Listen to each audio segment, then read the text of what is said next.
The second one is that most people don't feel appreciated. And let me show a little bit of data about that. 79% of people who quit their jobs voluntarily cite that a lack of appreciation is one of the primary drivers that they leave.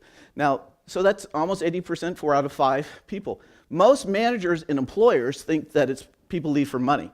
But that's actually not the case, because when you leave a job, it's a very emotionally taxing process, right? I mean, you're sort of dealing with the stress of thinking about going and then leaving and looking, and so it takes an emotional driver. So it's that lack of appreciation that really makes sort of the difference and turns it over. Here was a global study done by 200,000 employees worldwide.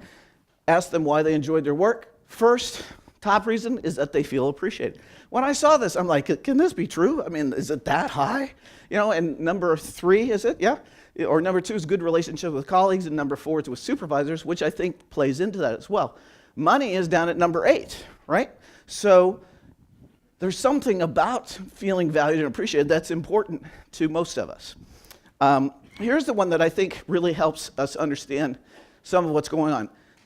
They did a study of several corporations, and they said 51% of the managers think they're doing a pretty good job of showing recognition for a job well done. I like this because it feels realistic. It's not 95% saying I'm doing a great job, right?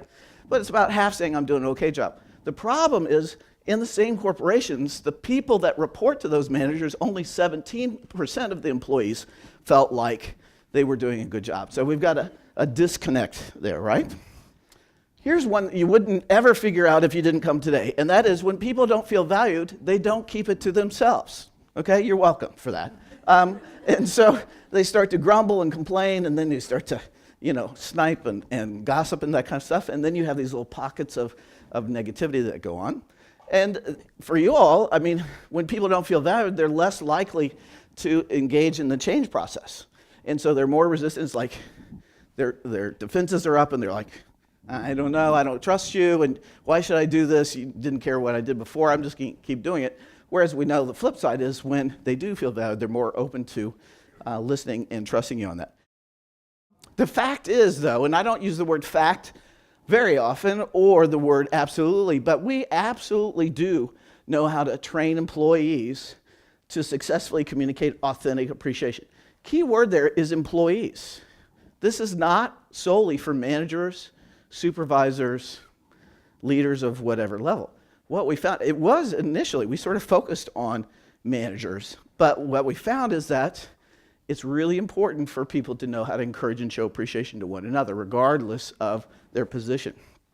And we've done so in a wide variety of settings, schools, hospitals, banks, the military, manufacturing firms, all different kinds. We haven't done sort of prisons yet, but we may get there at some point. Now, if you're going to take a note, content-wise, this is the note to take and keep.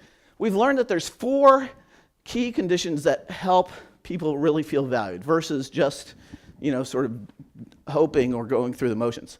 People are going to feel valued if the appreciation, first of all, is communicated regularly. What does that mean? Regularly means different things in different settings, in different relationships. If you're on a committee that you meet with somebody only every quarter, that's a different rate than if somebody that's your right-hand person and you see them every day. So it's within the context of the relationship.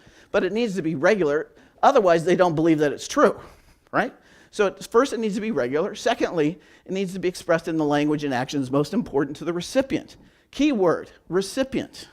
It doesn't matter what's encouraging or how you feel appreciated.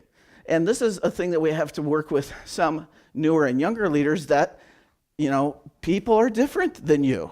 And you have to learn how to lead people who are different than you. Otherwise, you have a bunch of little mini yous following you around. And you may be great and talented, but you need a team of different skills and personalities. So it needs to be in the language and actions important to the recipient. Third, it needs to be individualized and delivered personally. It needs to be about them as a person, what they've done.